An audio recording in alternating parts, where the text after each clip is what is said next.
Lebih bersemangat lagi, mari kita persilahkan narasumber kita yang sesi kedua yang kepada Ibunda Khairia, silakan menempatkan tempatnya. Baik, kita sambut dengan tepuk semangat ya, tepuk semangat. Semangat.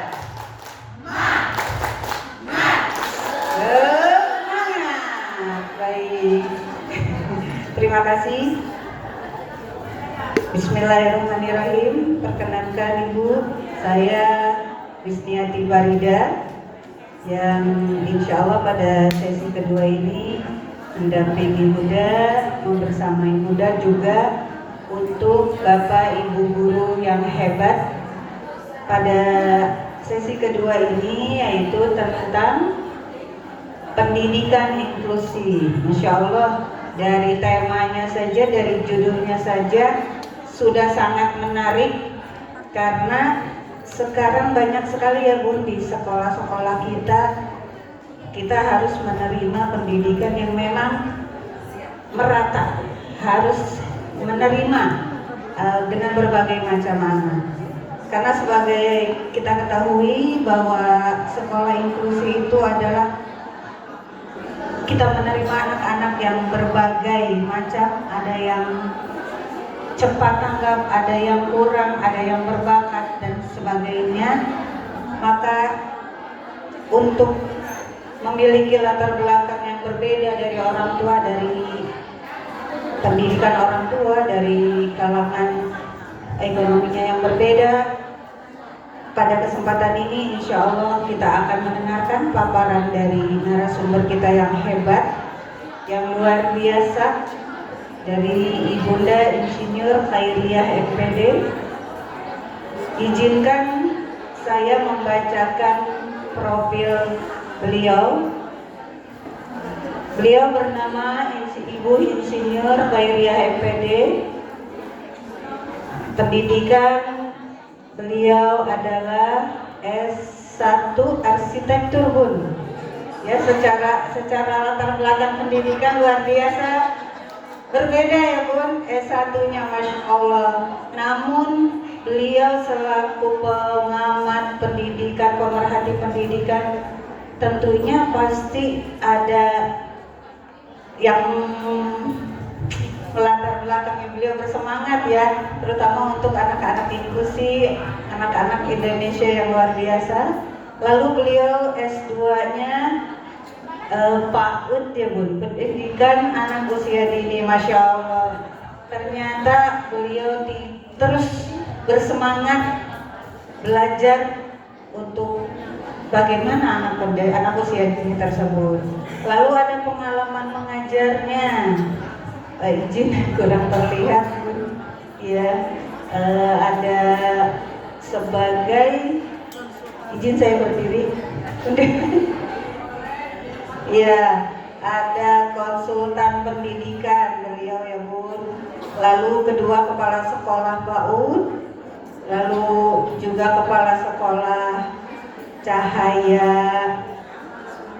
ya, Smart ya, lalu ada sebagai manajer di program Inclusive Learning Center, lalu sebagai koordinator Jakarta Utara Yayasan Masyarakat Peduli Autis Indonesia. Masya Allah, banyak sekali ya Bun, karena pengalaman-pengalaman dan pengajaran-pengajaran beliau, juga prestasi-prestasi bisa teman-teman lihat, sangat berprestasi di bidang pendidikan, khususnya di bidang pendidikan anak usia dini ya, pendidikan inklusi tersebut.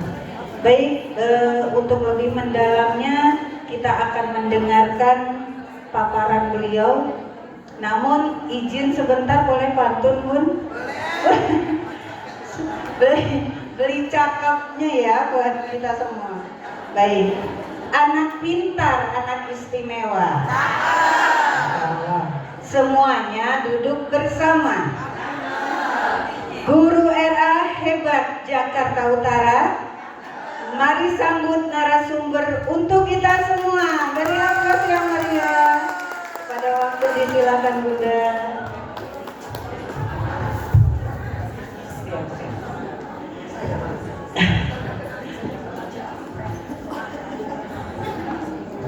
Sudah siap, bunda-bunda hebat? Saya berada di sini berasa pulang kampung. Kenapa? Karena dulu anak saya di RA, ternyata ada guru anak saya di sini, dan ada saudara saya di sini, dan ada tetangga saya di sini. Masya Allah banget. Jadi saya berasa pulang kampung dan berasa di rumah sendiri. Terima kasih undangannya Bunda Subur. Ternyata beliau satu kampus sama saya, tahunya di saat saya mau wisuda ya Bud. Di saat mau wisuda baru tahu ketemu beliau, dan saya pertama bertemu beliau adalah sebagai juri ya Bud ya. Baik, terima kasih Bunda Subur dan terima kasih semua tim yang sudah mendukung acara ini. Luar biasa. Untuk ngasih materi di 300 orang itu saya butuh energi yang luar biasa. Saya izin ke Bunda Subur, saya hadir lebih awal karena tipe saya tidak bisa yang datang mendadak. Saya harus screening satu-satu teman-teman hebat di sini. Tipenya seperti apa sih? Kenapa? Karena saya mau belajar bersama. Saya bukan sebagai tenaga ahli di depan sini, tapi kita sama-sama sebagai guru. Setuju? Setuju. Dan kita akan menjadi hebat sama-sama. Oke, tadi sudah dikenalkan, nama saya Hoiria, singkat jelas padat. Bapak saya anaknya 13. Masya Allah. Dari 3 ibu. Saya anak bungsu, jadi namanya yang lain sudah kepanjangan, nama saya cukup 1 aja. Tapi panggil saya lebih singkat lagi, panggil saya Bunda Oi. Dan kebetulan ada murid saya di sini. Saya mantan kepala sekolah di SMK, Bu. Ternyata saya bangga sama murid saya bisa ikut saya jejaknya jadi guru TK atau guru RA atau guru swasta. Tepuk tangan buat Nusa. Nisa kan enak namanya. Oke. Saya kalau sudah melihat ada murid yang mau memilih jalan menjadi guru, itu saya selalu bilang karena anak saya, Mama lebih bangga kalian menjadi guru daripada jadi manajer. Kenapa? Karena di saat kita memilih jadi guru, kita akan terus belajar. Ilmu itu akan kita kejar terus sampai kapanpun. Apa Bu namanya? Belajar sepanjang. Iya. Udah cukup perkenalannya biar cepat. Izin, karena saya sudah memiliki trainer nasional, saya wajib memiliki tata tertib ini. Kenapa? Kami sudah dilatih dari awal harus menyampaikan ini. Jadi di saat saya bicara, mohon izin kita bergantian bicara. Jika di saat ada yang mau bertanya tidak paham di awal, langsung angkat tangan, sebutkan namanya. Saya pengen kenal dan namanya siapa, dari era mana. Dan nanti kalau memang ada penting dari telepon atau WA, silakan diangkat, tolong agak di silent, tidak mengganggu teman-teman yang lain. Dan untuk merokok nggak mungkin ya, karena bapak-bapak udah di luar semua nih. Izin amit-amit jangan sampai kejadian. Kalaupun ada gempa bumi dan yang lainnya, pintu kita ada di belakang, ada tangga, langsung turun. Kita tunggu di tempat yang jauh dari gedung. Iya, terima kasih dari saya. Selanjutnya, materi kita hari ini adalah apa ya Bu? Izin, saya orangnya mobile karena saya orangnya kinestetik. Saya nggak bisa kalau diem. Pasti saya ada bergeraknya, ya. Yang diminta sama Bunda Subur, pokoknya paut inklusi itu apa sih? Kita harus ngapain sih? Dan jangan banyak-banyak teori, setuju? Karena saya bukan akademisi, tapi saya praktisi, saya akan selalu mempraktekkan apa yang menjadi keluh kesahnya Bunda-Bunda. Jadi apa yang menjadi nanti studi kasus, saya nggak mau dari studi kasus saya. Silakan dari sekolah masing-masing. Jadi pulang dari sini punya oleh-oleh, gitu ya. Oke. Judulnya kenapa sih saya memilih memahami keunikan, mewujudkan pendidikan inklusif untuk semua. Ada yang paham nggak sih pendidikan inklusif itu apa? Silakan. Assalamualaikum warahmatullahi wabarakatuh. Perkenalkan, nama saya Sidra Zenzami dari Kecamatan Cilincing. Jadi inklusi sepemahaman saya adalah sistem pembelajaran dulu antara anak reguler dan anak didik berkebutuhan khusus dengan metode pengajaran yang fleksibel dan disesuaikan di masing-masing sekolah. Terima kasih Bunda. Kayaknya sudah bisa Bunda, saya pulang aja. Oke, tadi disampaikan bahwa di pendidikan inklusi itu tidak hanya anak berkebutuhan khusus, tapi ada anak reguler. Saya lebih nyaman menyebutnya adalah anak tipikal. Ya, boleh saya rubah? Oke, karena saya sudah terbiasa seperti itu. Jadi, ada yang tahu nggak sih anak tipikal itu yang seperti apa saja? Bu, jangan nanti, kita kan kalau anak kita selalu gini ya. Nah, nanti kalau ditanya Bu Guru jawab ya. Betul nggak? Nah, di saat Bu Gurunya saya tanya langsung tunduk. Langsung angkat tangan dong lebih tinggi dari anaknya. Bisa? Oke. Tadi yang disebutkan sama Bunda, ada anak tipikal dan ada anak berkebutuhan khusus. Yang tipikalnya ini yang seperti apa sih? Kita nggak ada benar, nggak ada salah. Yang umum normal. Tadi saya bilang kalau untuk jawab, angkat tangan.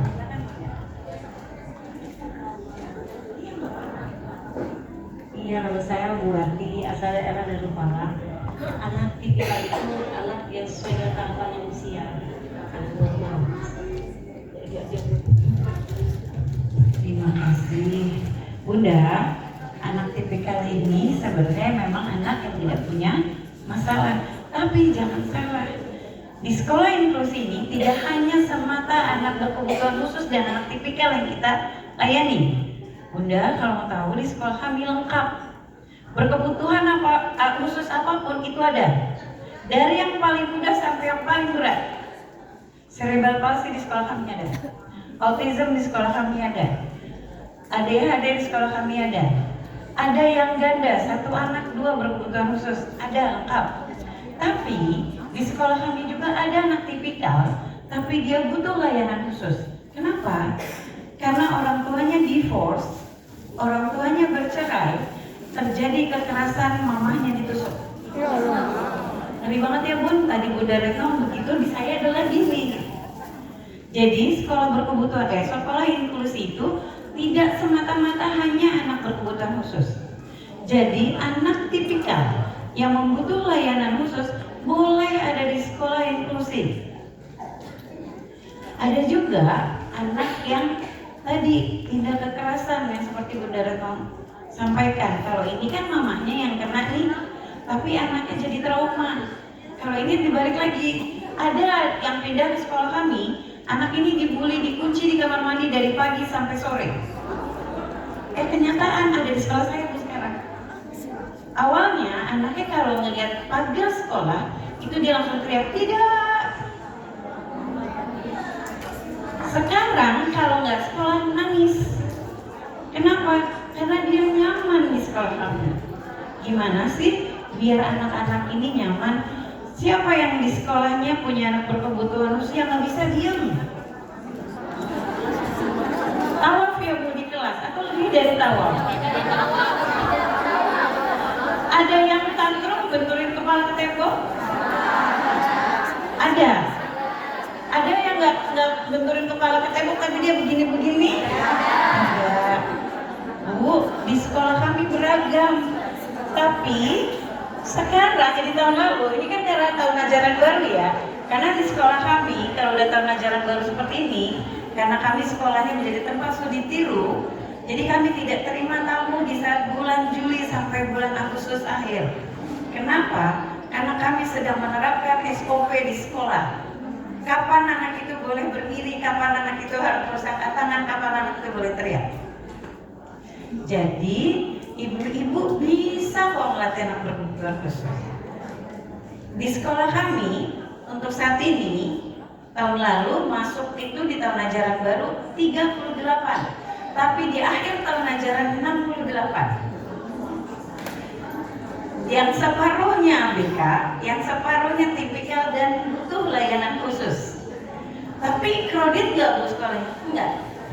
Sampai tamu-tamu kami menyampaikan, Bu, kok bisa ya gurunya nggak teriak? Bu, kok bisa ya anak-anak nggak lempar? Kok bisa ya Bu anaknya nggak dorong teman? Karena kami melakukan apa Bu? SOP. Menerapkan SOP yang kuat di sekolah. Bunda kalau tahu Bunda Hamidah, kenal? Beliau mendirikan sekolahnya dengan benar-benar menegakkan SOP. Nah itu, saya pun belajar SOP itu dari beliau. Dan ternyata itu bisa diterapkan di semua sekolah. Kalau kita benar-benar punya komitmen dan konsisten. Jadi jangan pernah takut jika kita menerima anak berkebutuhan khusus. Tadi Bunda melihat titel saya insinyur, saya seorang arsitek. Saya baru mualaf bareng dengan Bunda Subur. Mualaf di pendidikan, Bu. Bukan saya baru muslim, enggak Bu, dari kecil saya muslim, Bu. Jadi saya baru mualaf di pendidikan. Kenapa? Karena alhamdulillah Allah anugerahkan saya 3 anak, 2 anak saya berkebutuhan khusus. Dan sekarang sudah bekerja, sudah punya perusahaan sendiri. Jadi jangan pernah takut Allah titipkan anak ini jika kita menanganinya dengan benar. Kenapa saya hijrah ke pendidikan? Karena 2 anak saya. Sayangnya hari ini beliau gak bisa hadir karena ada konsul. Karena dia sekarang menjadi kepala program di sekolah kami. Kok bisa ya? Bisa. Baik, tadi sudah disampaikan. Apa itu pendidikan inklusi? Jadi Bu, lebih dari sekedar integrasi. Bukan hanya sekedar integrasi. Mengakui keberagaman. Cukup Ibu itu, oke, di sekolah kita itu beragam. Oh ada anak tipikal, oh ada anak yang berkebutuhan khusus, oh ada anak yang butuh layanan khusus. Jadi kita terima dulu Bu, jangan belum apa-apa. Oh kayaknya nggak bisa Bu sekolah di sini. Karena saya akhirnya memilih RA Hibullah ada di sini gurunya, kepala sekolahnya udah pulang. Anak saya di sana. Kenapa? Karena saya ditolak 12 sekolah. Dan alhamdulillah anak saya sampai lulus di Hibullah. Makanya akan saya selalu kenapa beliau adalah yang membantu saya untuk menegakkan kepala saya. Oh anak saya bisa sekolah. Oke, yang selanjutnya setiap anak ini punya hak Bu. Betul nggak? Secacat apapun anak ini, dia masih punya masa depan. Ibu tahu Habibie yang cuma 3 jarinya ini yang bergerak, dia nyender begini doang. Dia jadi orang terkaya di Indonesia. Kenapa? Karena mamahnya dan susternya itu membantu dia untuk main. Dia cuma bisa main apa ya? Mospet. Mos, pakai mos itu. Jadi dia hanya menggerakkan 3 jari ini. Tapi kalau dilakukan dengan konsisten dan komitmen, dia akan berhasil. Jadi intinya hanya itu, diterima, Pak Bu. Setelah diterima diapain? Dilayani dulu. Gitu ya. Jadi kita hanya butuh, oke, anak ini butuh sekolah, baik saya terima. Jadi intinya jangan karena Ibu kasihan, Ibu nggak paham, belum bisa, Ibu terima tuh semua. Jangan buru-buru Bu. Saya di awal tahun berdiri sekolah memang sudah ada anak berkebutuhan khusus, tapi kami tidak terima yang berat. Setelah 18 tahun kemudian, 10 tahun kemudian, sekolah kami dibina satu perusahaan dan semua perlengkapan sekolah kami didanai oleh perusahaan. Kami punya ruang sensori, integrasi dan yang lainnya. Guru kami disertifikasi semua khusus untuk pendidikan inklusi. Itu biayanya 1 guru 15 juta. Uang dari mana Pak? Tapi kami didanai oleh perusahaan. Jadi gimana caranya kita untuk bisa seperti itu? Belajar dulu, 1-2 orang ambil. Karena kita kalau nggak ada studi kasus bisa belajar? Enggak. Terima dulu yang mudah-mudah.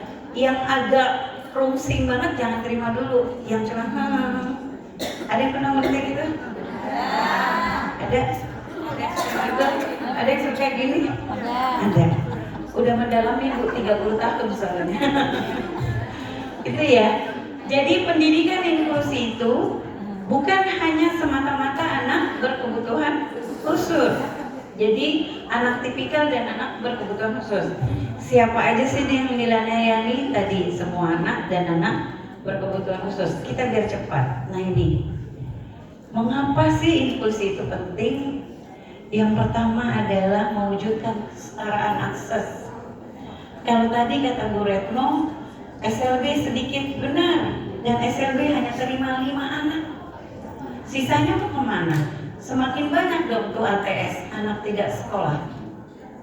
Kalau ibu-ibu semakin menolak, semakin banyak rezeki saya. Bu, kami bisa membangun sekarang satu gedung itu berkat doa dari orang tua anak berkebutuhan khusus. Tahun ini kami berdiri SD, SMP, dan SMA. Untuk anak berkebutuhan khusus bukan SLB, tapi anak-anak yang butuh dilayani khusus. Itu doa orang tua loh Bu. Saya selalu kalau ada daftar, Mama bantu doa ya kita bikin gedung baru. Karena yang dijadiin PAUD saya adalah rumah saya pribadi. Akhirnya kami tergusur mundur. Yang punya rumah kegeser. Semuanya punya sekolah. Kenapa? Tanah Jakarta Bu, mahal. Jadi kita harus mulai dulu nih. Gimana sih mau mewujudkan kesetaraan akses? Boleh dulu saya sekotak. Boleh tanya Bu Dewi, dulu saya cuma sekotak di garasi. Sekarang kotaknya ditumpuk. Iya Bu, karena kalau sampai nggak mungkin. Yang selanjutnya adalah membangun empati dan toleransi. Ini yang nggak ada di kadang di kita ini. Empatinya kurang. Ribet banget sih, udah gitu meler lagi. Ih, berisik banget. Bu, di saat kita memilih untuk menjadi guru, kalau kita punya, tadi kan Bu Retno menyampaikan ya, hilangkan dulu kalau saya bilangnya adalah vibe negatif. Hilangkan dulu vibe negatif kita. Di saat ada sebutir lada saja vibe negatif di diri kita, murid kita akan berbuat ulah walaupun dia bukan berkebutuhan khusus. Boleh coba? Nanti hari Senin kita coba di sekolah. Benar Bu, Ibu boleh coba. Karena anak berkebutuhan khusus itu jauh lebih peka berkali-kali lipat dibandingkan anak yang tipikal. Di saat Ibu punya masalah di rumah, Ibu masuk ke kelas, saya jamin pasti ada anak yang fungsi. Sudah nyoba? Makanya saya selalu ke guru saya, halo, assalamualaikum, selamat pagi guru-guru hebatku. Hari ini saya tunggu seperti biasa yang piket, tidak telat. Nanti sampai di depan pintu pagar sekolah, ada masalah apapun tolong ditinggalkan. Itu pesan saya di sapaan saya setiap pagi. Kan harus diingetin. Emang perlu kepala sekolah marah-marah? Bete nggak kalau Bu guru kepala sekolah marah-marah? Guru saya selalu gini, Ibu kapan sih Bu marahnya? Rugi banget, katanya kalau marah sepertua.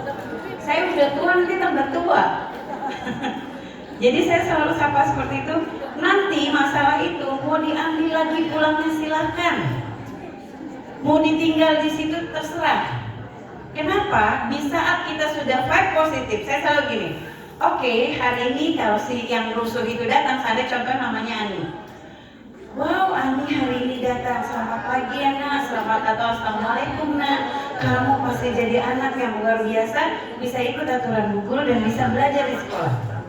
Apakah itu vibe positif? Tapi belum apa-apa deh gini. Kan akhirnya datang, sudah. Sofi jangan kayak gitu, Sofi. Bu, di sini nggak ada yang bicara seperti itu. Di luar sana banyak. Di sini mah beda Bu. Saya yakin di sini nggak ada satu tapi banyak. Oh nggak ada. Enggak Bu, nggak ada Bu. Bu, nggak ada Bu. Saya yakin yang duduk di sini sudah jauh lebih hebat. Jadi mulai besok, sebete apapun kita, sekesal apapun kita, namanya kita ibu-ibu ya Bu. Ngurus anak, suruh masak, apalagi Bu. Kalau masih gadis-gadis mah enak. Belum bayar listrik, aduh ini cukup apa enggak gitu ya. Jadi semua beban itu tinggalkan di luar pagar sekolah. Bu, sekolahnya nggak ada pagar, oke, pintu sekolah, pintu kelas. Bu, cuma satu ruangan, oke, pintu ruangan itu taruh di luarnya Bu. Oke, hari ini aku tidak ada apa-apa, baik-baik saja belajar dengan bawa hal-hal positif. Mindsetin kotak kita. Anak kita pasti hebat, jauh lebih keren dari sebelumnya. Iya, oke. Menghargai martabat manusia. Kenapa kita harus menghargai? Mereka juga manusia dan butuh belajar. butuh masa depan yang sama. Bu, emang anak berkebutuhan khusus bisa ya Bu punya masa depan? Bisa. Anak kami ada yang sudah kuliah tapi dia tidak bisa di akademis. Sekarang dia sudah punya toko. Siapa yang jadi manajernya? Mamanya. Jadi kalau di kami, ibu boleh berteman di IG sama saya. Siapa yang follow saya, kalau ibu ada kegiatan saya akan publish. Lumayan Bu, follower bisa banyak followers kan. Saya kemarin dapat bantuan dari Singapura 2.000 euro. Dari mana Bu? Dari sosial media, dari IG. Sekarang kurangin kegiatan siswa yang dipublish, tapi kegiatan yang begini dipublish. Kenapa? Mindset mereka adalah mau merubah guru. Jadi langsung mereka japri saya, Bu, apa saja kegiatan yang bisa kami support? Pengen nggak? Ayo belajar. Iya, Bu, intinya saya ini wajib nerangin dulu, nanti setelah itu baru praktek. Jadi saya cepet-cepet aja. Kayaknya yang belakang seru kalau saya dapat. Iya. Karena kalau di jam-jam seperti ini, jam-jam ngantuk. Oke. Ibu, apa sih yang harus dipersiapkan kalau kita mau menjadi sekolah inklusi? Jadi ibu nggak usah harus pakai brand. Contoh ya kayak saya, PAUD Inklusi Kids Club. Awalnya saya adalah kelompok bermain Kids Club. Kenapa saya brandkan Inklusi Kids Club? Karena saya pengen ngasih tahu ke halayak ramai, hai orang tua, kami menerima anak berkebutuhan khusus dan anak-anak yang butuh layanan khusus. Kalau nggak dikasih brand gitu, orang tua takut mau WA. Bu, untuk 3 tahun ke depan kami sudah waiting list. Mau sama seperti saya? Yuk kita publish sama-sama ya. Orang kekurangan murid di saat COVID. Saya kebanyakan murid. Loh iya Bu, benar nggak COVID banyak yang kurang? APJJ. Kami mengabaikan COVID, kami datang ke rumah pakai tebal banget. Kenapa? Melayani anak. Kami tetap pegang, tapi kami benar-benar protokol. Tutup, cuci pakai tangan sabun, belum pakai hand sanitizer. Wah pokoknya tangan kita gatal nggak Bu? Bukan gatal Bu, maksudnya kayaknya bersih banget gitu ya. Jadi sebelum kita menjadi sekolah inklusi, kita rubah dulu tuh pola pikir, ubah mindset bahwa anak berkebutuhan khusus atau anak layanan khusus ini tidak bisa punya masa depan. Salah. Nggak bisa belajar, salah.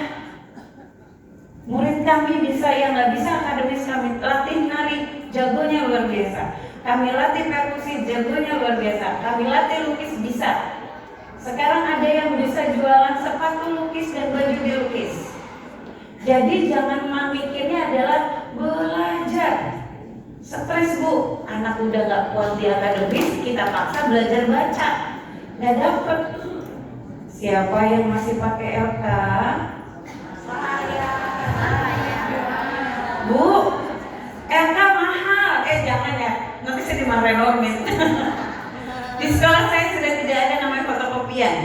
Kami sudah pakai ragam main. Jadi anak-anak benar-benar belajar semaunya dia. Bukan berarti dilepas. Kita kasih temanya dan kita pantik dengan kalimat pemantik, anak itu langsung main. Itu anak berkebutuhan khusus nggak ngacak-ngacak Bu, kenapa nggak ada? Dia nggak bisa ngomong, mau ngasih gurunya, suruh fotoin, suruh videoin, karena dia sudah tahu aturannya. Jadi jangan pernah berpikir negatif dulu, ubah dulu pola pikir kita bahwa anak ini sama dengan anak yang lain. Bedanya cara belajar. Jangan hanya duduk di kursi, ada mejanya. Di sekolah kami dapat meja yang mahal-mahal itu, tapi kami nggak pernah pakai. Kenapa? Bu guru boleh nggak aku tiduran nulisnya? Monggo, yuk silakan nak. Bu guru aku nggak mau pakai ini, maunya apa? Aku maunya nyender. Oke. Punya kursi mahal-mahal nggak pakai Bu? Kenapa? Anak tuh banyak yang kalau melihat kursi sama meja belajar nih. Bentar lagi ada yang teriak nih. Bentar lagi, aduh jangan keluar garis. Karena mindset dia sudah kebentuk di rumah. Kalau dia nggak mau baca, nggak nyelesain nulis, mamanya nyubit atau dia berteriak. Betul nggak?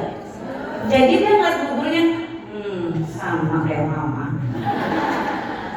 Di sekolah kami rata-rata kalau pulang nangis. Kenapa? Nggak mau pulang. Jadi rutinitas anak-anak kalau libur, mamanya datang ke depan sekolah. Lihat ya, tutup pintunya, bu gurunya nggak ada, pulang.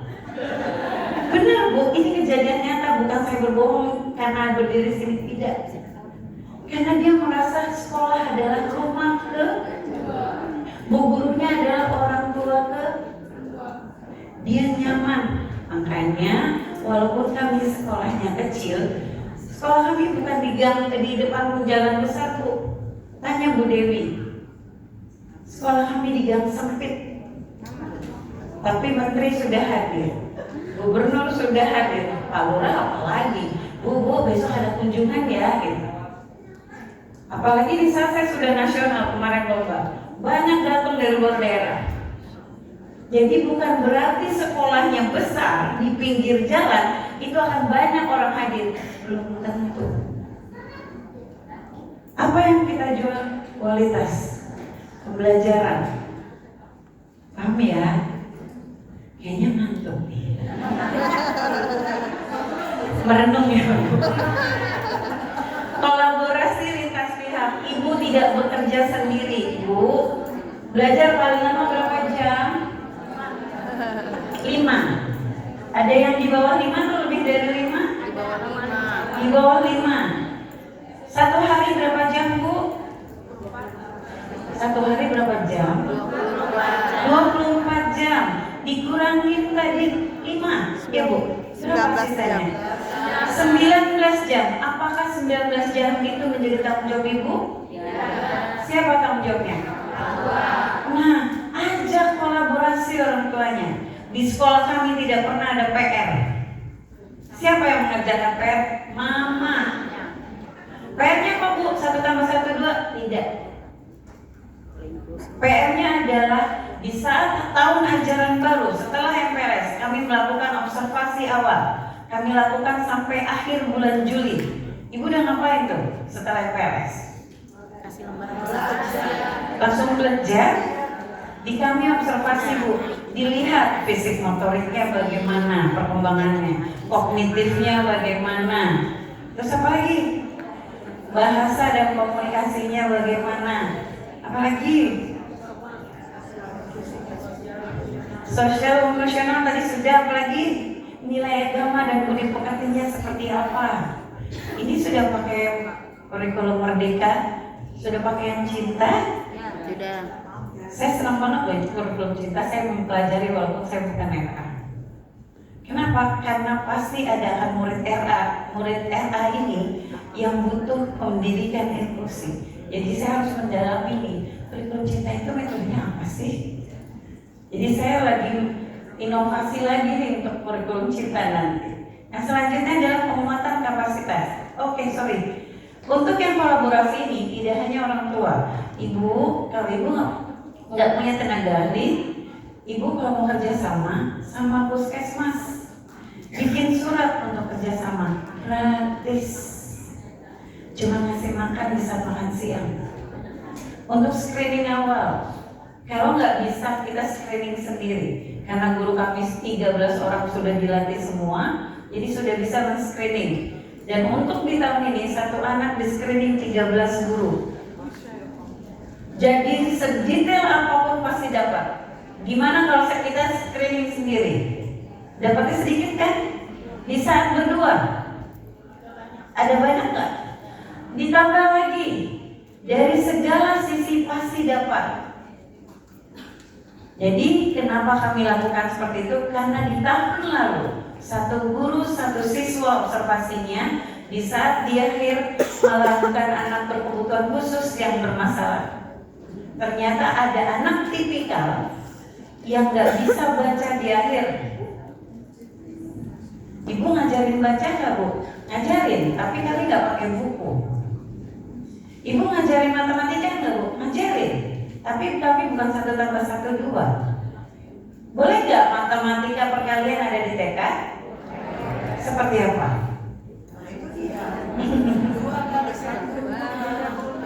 Tidak. Sekarang gini, ayah memiliki 3 mobil.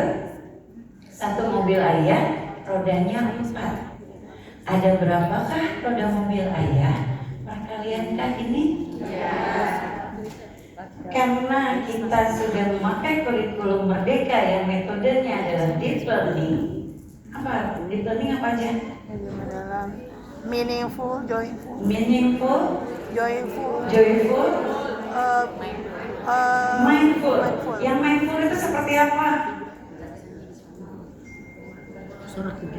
Yang bermakna itu harus dalam banget. Ibu dalam 1 semester atau dalam 1 tahun berapa tema? 10. Pi rajin loh gurunya. Kami 1 tema Bu, 1 tahun.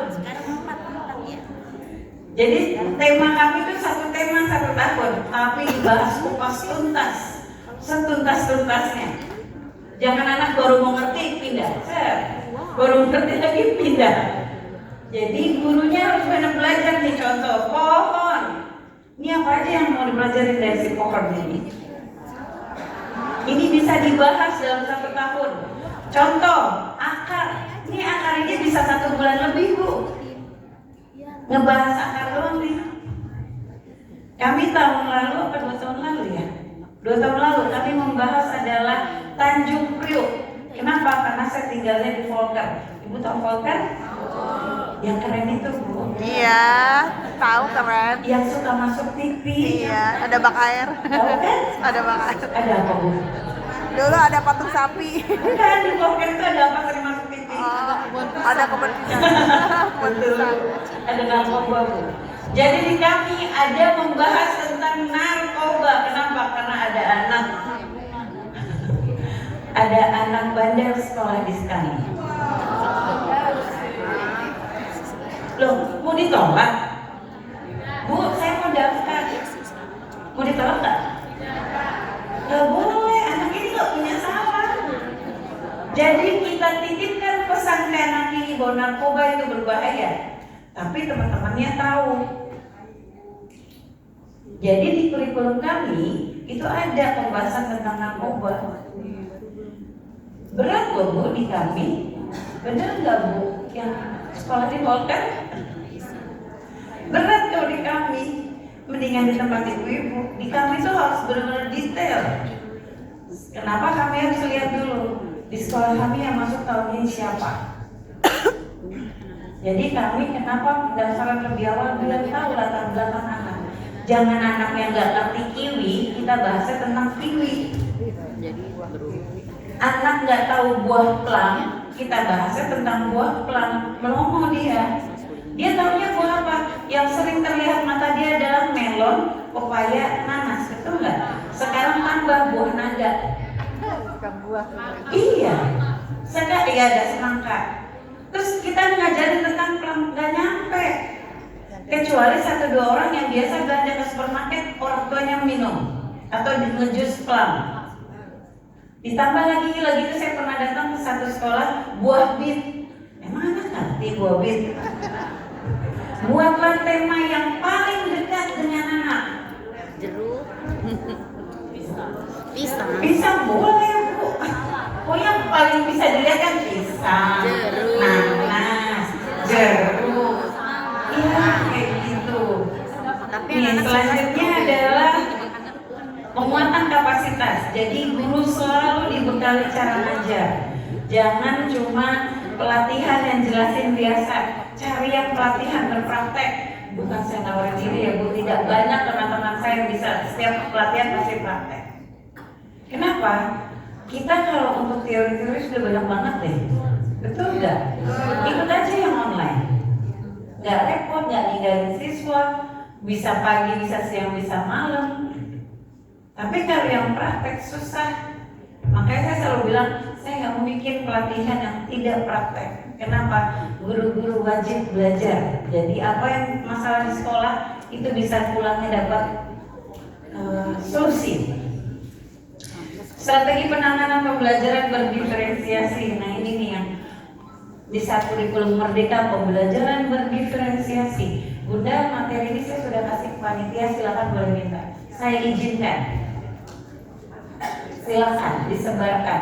Semakin banyak yang belajar, semakin yang banyak yang bisa. Jadi fokus pada kebutuhan individu. Kalau di kelas kita satu kelas isi berapa anak? 15 dengan satu guru. Dua, ada yang dua, ada yang satu berarti ya. Ya.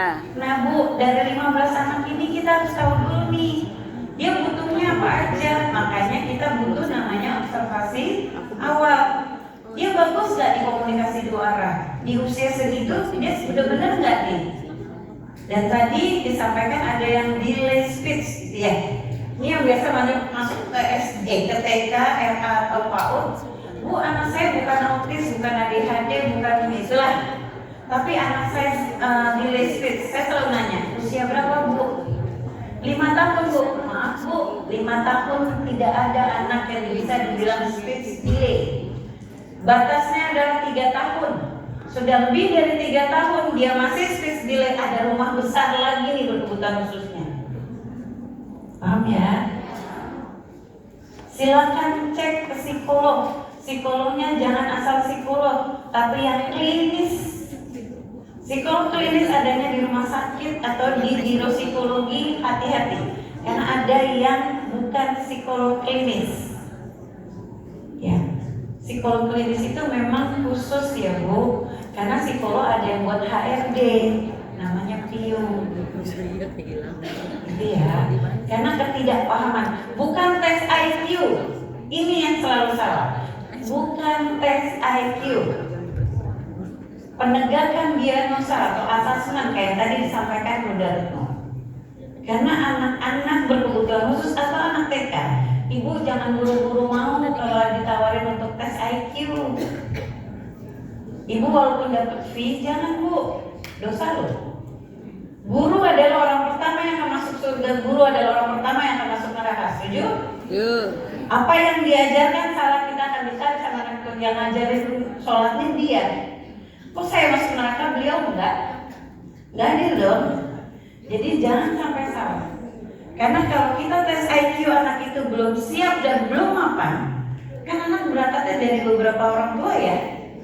Ada yang nggak distimulus, contohnya masuk sekolah belum bisa pegang pensil. Kalau ada anak yang nggak bisa pegang pensil, diajarin pakai apa? Karet. Meremas. Meremas, selain meremas, Menjepit. terus Merobek.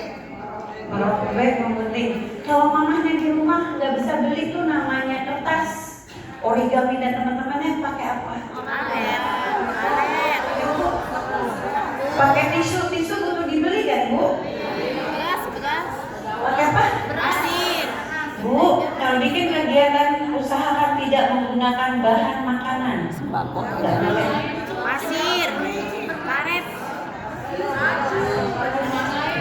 Semuanya sudah benar, pasir semua boleh. Yang paling gampang, punya sapu kan di rumah? Punya sapu hijau?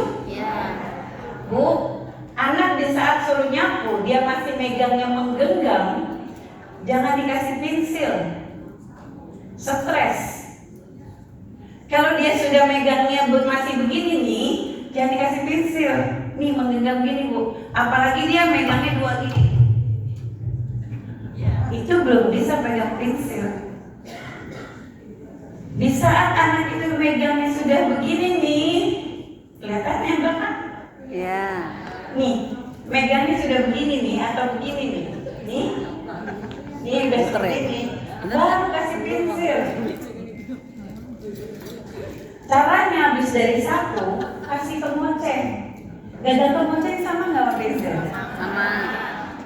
Daripada Ibu beli pencapit yang mahal itu, kan di Shopee ada ya Bu yang buat masukin 3 jari.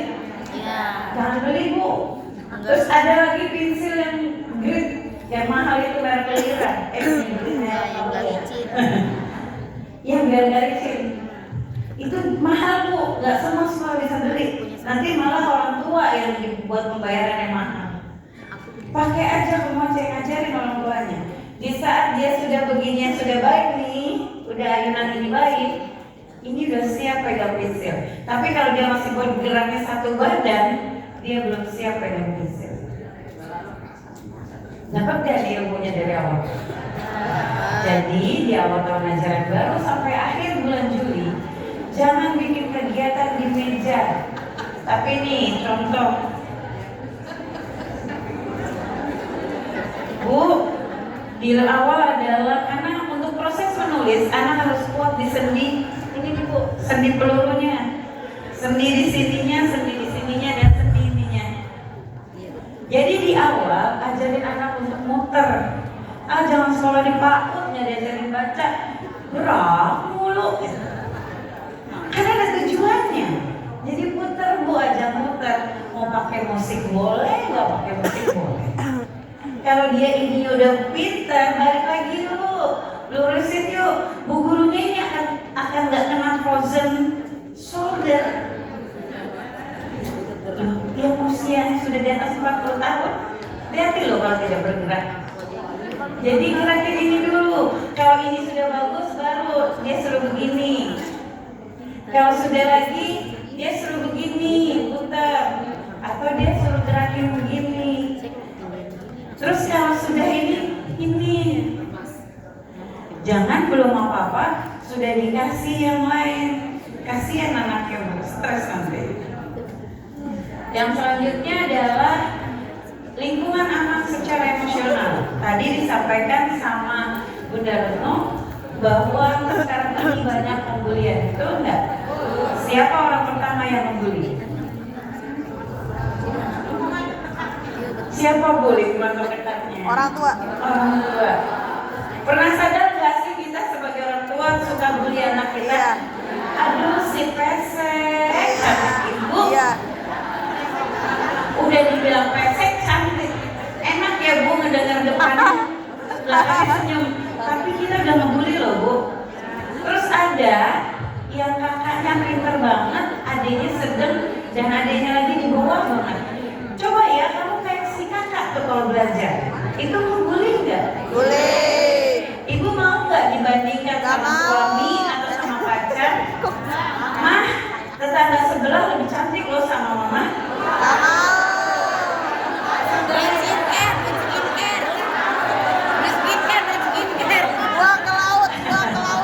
Sama Bu, anak kita juga nggak mau. Jadi jangan pernah bandingkan. Jadi buat dia aman, merasa emosinya tuh aman. Bu, izin, karena ada kata aman, bukan berarti anak yang minta peluk kita peluk. Boleh nggak? Kalau murid kita laki-laki kita peluk?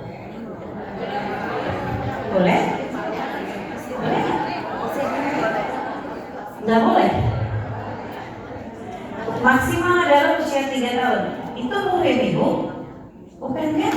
Kita punya buah dada. Anak itu di saat ibu peluk dia akan merasakan sesuatu kenikmatan. Jadi jangan FOMO nih yang sama suka apa tuh yang ada tepuk ya. Dia main kelilingin boleh tos, dia milih peluk dia boleh peluk. Jangan FOMO kayak gitu Bu, apalagi Bu guru daerah. Kita berdirinya tegak di agama Islam. Anak usia 3 tahun sudah tidak bisa ikut seperti itu. Siapa yang masih nyebokin muridnya? Enggak. Udah Rajin loh Ibu. udah toilet ready. Masya Allah. Bu, anak laki-laki atau perempuan maksimal usia 3 tahun dicebokin sama orang tuanya dan gurunya. Ibu boleh deh kayaknya ke sekolah saya rajin loh mau cebokin. Bu, organ intim perempuan, anak perempuan usia 3 tahun itu kalau kita cebokin sudah ada sensasi yang berbeda. Jadi jangan ya, jangan. Bagaimana? Bisa. Nanti saya promo nih kalau bisa Bu dilatih. Siswa kami berkebutuhan khusus semuanya sudah tuntas toilet training. Apalagi yang bukan ABK, karena kami punya alat peraga sendiri dan kami bikin sendiri.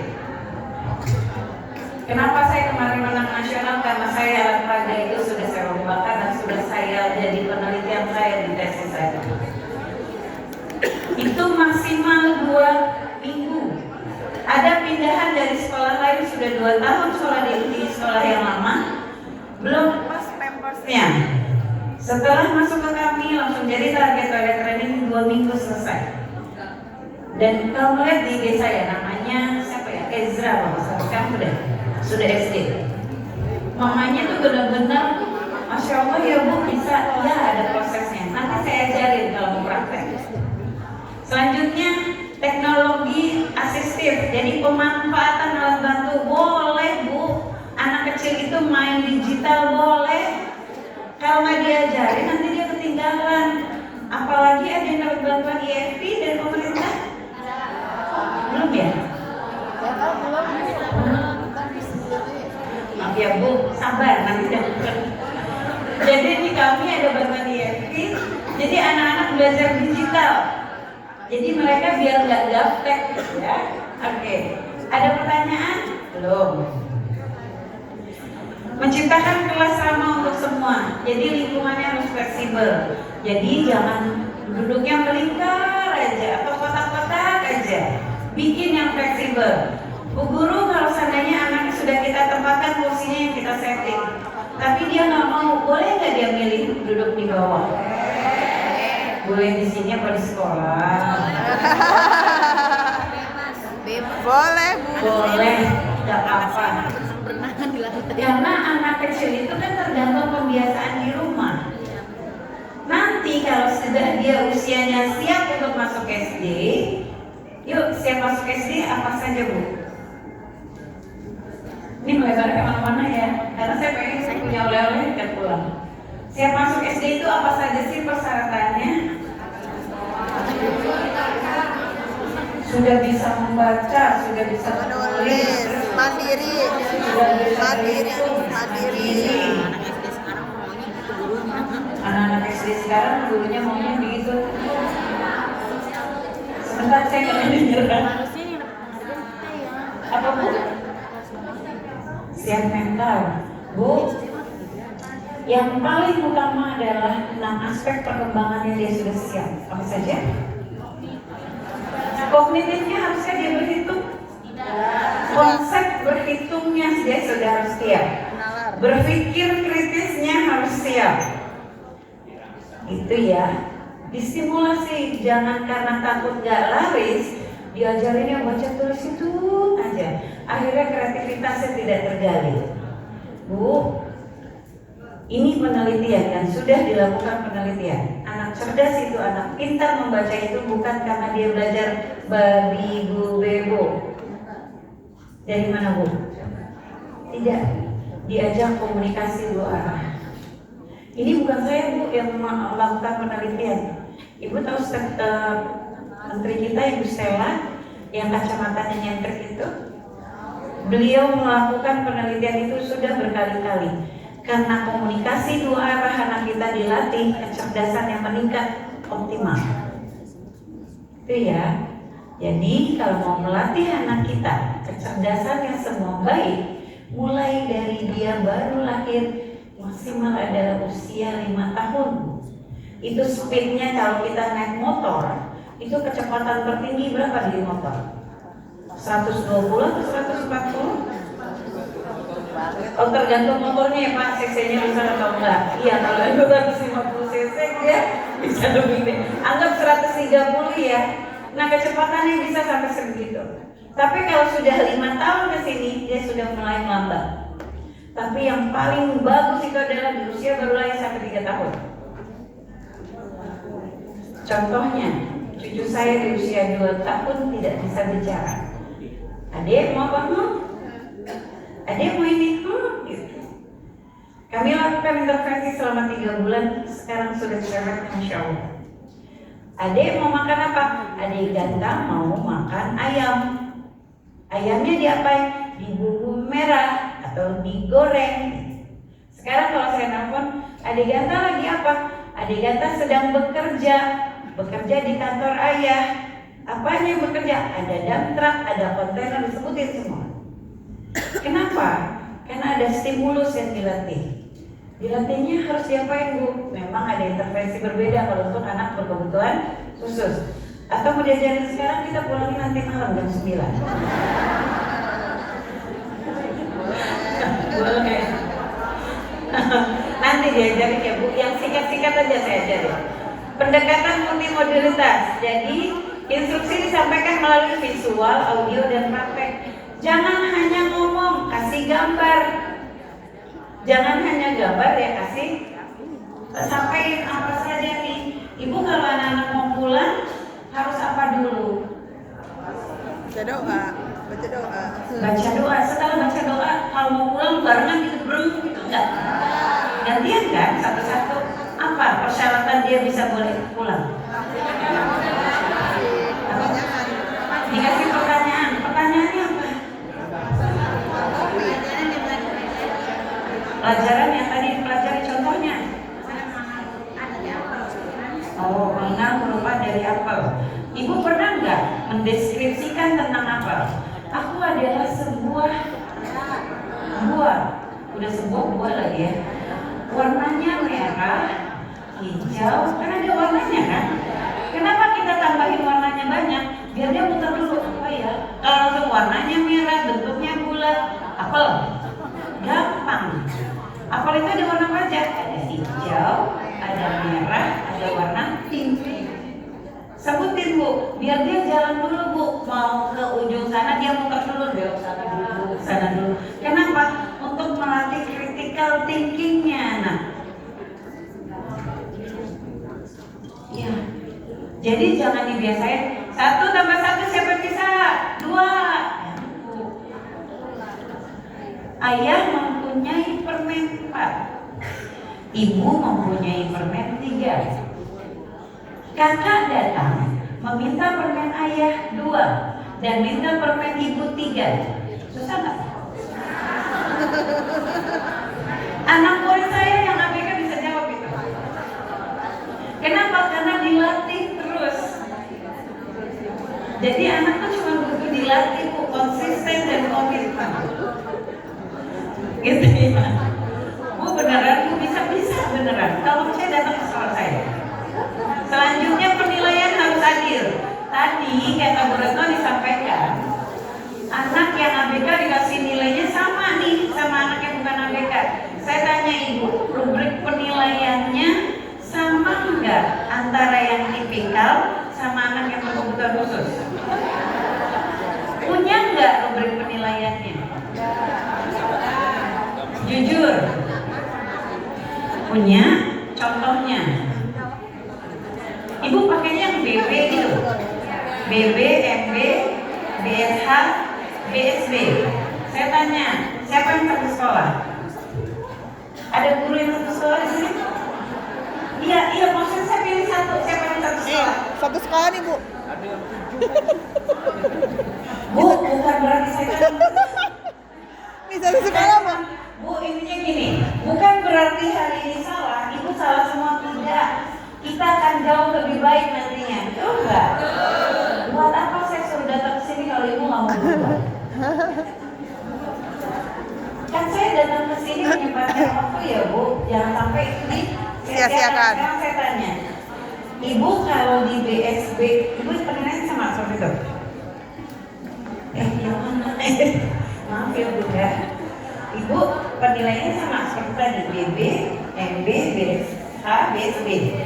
Nah, BSB di Ibu apa? Penilaian untuk oke, dia dapat di BSB. Apa yang menjadi penilaian BSB-nya?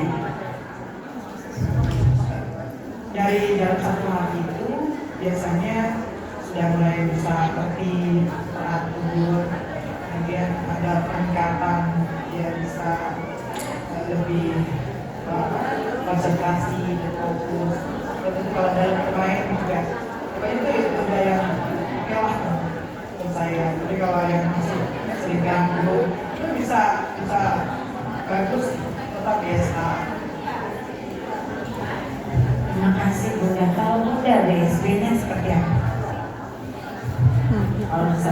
BSD-nya itu anak yang mampu mengerjakan tanpa bertanya lagi setelah kita terangkan dan memberi contoh. Tapi kalau masih minta dikasih tahu itu sesuai harapannya beda. Ibu dia sudah sekolah. Nah, satu sekolah antara bunda yang A dan B ini berbeda nih perspektifnya untuk BSD-nya. Ini nggak boleh terjadi di sekolah. Makanya kita harus punya acuan rubrik penilaian. Siapa yang buat? Ibu semua di sekolah. Jadi di sekolah ibu itu kalau BSD itu contoh gini, anak mengerjakan satu kegiatan dengan tanpa bantuan BSD-nya ya, tanpa bantuan sama sekali dengan konsisten.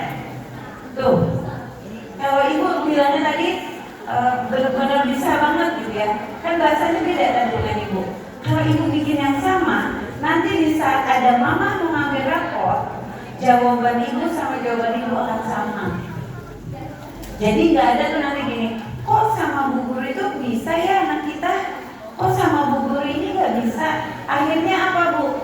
Jadi menuduh, kita zolim nih orang tua. Enak nih berarti kalau belajar sama bu guru ini, anak saya nggak bisa.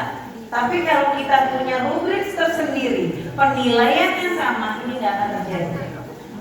Nah, rubrik ini untuk anak yang tipikal dan anak yang berkebutuhan khusus ini berbeda. Jadi nggak sama. Di sekolah kami sampai detail seperti itu. Makanya penilaiannya kami akurat, nggak sembarangan bikin, nggak cuma checklist. Ibu kalau penilaian di sekolah pakai checklist atau narasi? Narasi. Hariannya? Harian juga. Yakin narasi? Tapi sedikit. Tapi siapa datang di sekolah kalau pakai Tapi nggak narasi? panjang. Sedikit doang. Di saat narasi itu apakah terpenuhi nilai agama dan budi pekertinya, jati dirinya, dan dasar literasi dan STEM-nya? Terpenuhikah penilaian itu? Belum. Harusnya terpenuhi dengan satu kegiatan yang sama. Berarti besok belajar lagi kita untuk yang ini. Kita lagi belajar dengan iya. Oke. Nah, langkah implementasi praktisnya adalah di saat kita menetapkan untuk menjadi sekolah inklusi, jangan lupa ada identifikasi awal. Dilakukannya kapan? Kalau saya dilakukan di saat pendaftaran. Mau anak ABK atau misalnya ABK sekolah wajib bawa daftar wajib bawa anak. Kalau dia nggak bawa anak, bu, nggak boleh beli formulir kalau di sekolah kami. Iyalah buat meeting banget. Kalau kami beli. Kalau anak juga ada. Kalau nggak ada. Kenapa formulir di kami beli? Karena kami ada identifikasi awal, ada asesmen awal, ada observasi awal. Gurunya gratis gitu. Karena ini di luar budget sekolah kan. Kenapa kami berbayar untuk formulirnya? Karena kami lakukan ini banyak. Nah, selanjutnya adalah dukungan konsisten. Ini harus konsisten nih antara orang tua, sekolah ini harus berkelanjutan. Jangan di sekolah udah nggak bisa, orang tua nggak ikut, nanti nyalain 2 tahun sekolah di sana nggak dapat apa-apa. Banyak kan? Tapi kalau ada sekolah anak pindahan, kalau dia bilang saya sekolah di sana udah 2 tahun bu, stop bu, nggak usah cerita, saya nggak pengen dengar. Saya ikut dosa dong bu ngegibahin sekolah dia, padahal saya nggak kenal sama kepseknya sama gurunya. Saya nggak mau. Stop bu, pak, kalau masuk sekolah kami nggak usah bawa cerita yang jelek. Kita mulai dari awal. Kenapa pak? Gak usah pak. Kita jadi akan menyimpan apa bu? Kejelekan. Orang negatif di kita. Lebih baik kita observasi awal, identifikasi awal, dan asesmen awal. Itu jauh lebih objektif dibandingkan mendengarkan. Karena nggak semua orang tua jujur. Saya pernah jadi orang tua bu. Benar nggak? Mau nggak kalau kita dibilang anaknya nggak bisa ini bu? Ih di rumah mah bisa. Ada nggak orang tua yang kayak gitu? Terus yang dilakukan apa? Apa bu?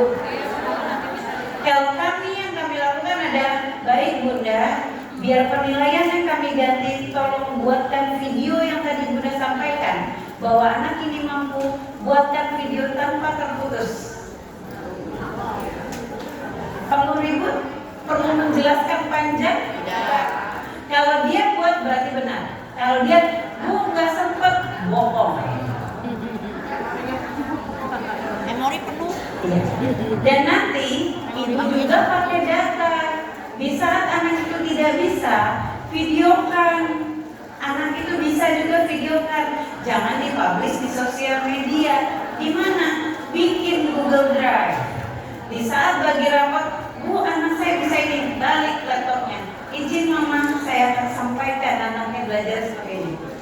Iya ya, nggak bisa. Kita nggak capek Bu marah-marah. Benar kok Bu, nggak bisa. Benar deh, benar ya. Kita butuh dukungan teman enggak. Kenapa? Karena kita bicaranya dari data. Data akan dipercaya dari mana? Video. Gitu ya Bu. Kalau foto bisa di screenshot. Ibu nggak usah sibuk foto. Bikin video panjang, screenshot nanti yang dibutuhkan. Jadi kerjanya nggak 2 kali, video foto, ribet Bu. Taruh di Google Drive. Kan banyak guru-guru muda nih. Bu, guru kami sudah di atas senior semua nih. Bu, minta kan ada kumpulan guru ya Bu per kecamatan ya. Neng, bantuin kayak bikin Google Drive. Ntar ajarin cara uploadnya. Itu caranya kalau kita punya PC atau PW. Jadi kita nggak pintar sendiri, pintarnya bersama. Jadi nggak ada tuh yang namanya, kok di sekolah sono banyak banget muridnya, di sekolah saya cuma 12, nggak ada. Jadi kita berbagi. Selanjutnya adalah perencanaan individual. Ini Bu yang paling berat di sekolah inklusi. Harus punya namanya individual program atau program perencanaan individual. Dan ini dibuatnya nggak sembarangan, tapi sesuai hasil observasi dan asesmen anak. Ini yang agak berat kalau di sekolah inklusi. Kalau belum siap, jalaninnya jangan full inklusi, tapi setengah dulu. Jadi pakai pembelajaran tadi berdiferensiasi, PPI-nya nggak usah dulu. Kalau sudah ikut pelatihan yang benar-benar ini, siapa yang ikut di P4, pendidikan inklusi? Gak ada yang ikut ya? Ada. Pendidikan inklusi belum? Belum. Ada deh, kemarin tapi nggak Ya, lanjut. tapi gak ikut. Ya kan? Rugi Bu. Saya sudah punya sertifikat tertinggi di inklusi, tapi saya ikut dari debat dasar dan sekarang saya di debat mahir. Saya akan magang di SLB. Padahal itu udah kerjaan saya hari-hari. Kenapa? Ilmu itu di-upgrade Bu. Karena banyak pembelajaran baru. Kemarin itu banyak banget pembelajaran baru. Ibu nanti diajarin cara teknik cepatnya itu. Oke, selanjutnya mengatasi tantangan bersama. Jadi harus tantangan nyata, solusi dan konkret. Mengubah stigma. Stigma dulu nih yang harus dirubah, bahwa anak berkebutuhan khusus atau anak yang butuh layanan khusus bisa sekolah, optimasi sumber daya dan evaluasi berkelanjutan. Jangan evaluasinya jarang-jarang. Mengubah dunia dari ruang kelas kita nih Bu. Kenapa sih? Karena setiap anak ini komitmen bersama dan dampaknya luas. Kalau kita bisa membuat ini di dalam kelas, semuanya pasti bisa dikerjakan. Ini file terakhir atau slide terakhir. Silakan yang mempunyai pertanyaan. Kenapa saya cepatkan materi saya? Saya ingin studi kasus. Saya selesai jam berapa Bu? Jam 3 atau jam 3? Pukul 3, pukul 15. 15.30 boleh? Apa jam 5? Bu, untuk pendidikan inklusi itu nggak bisa waktu cuma singkat. Kayaknya emang nambah hari nih. Nggak apa-apa Bu. Setiap anak memiliki potensi, setiap perbedaan adalah kekuatan. Bersama kita ciptakan ruang belajar yang inklusif. adil dan bermakna bagi kita semua. Yang mau ada pertanyaan, silakan. Baik, diberi kesempatan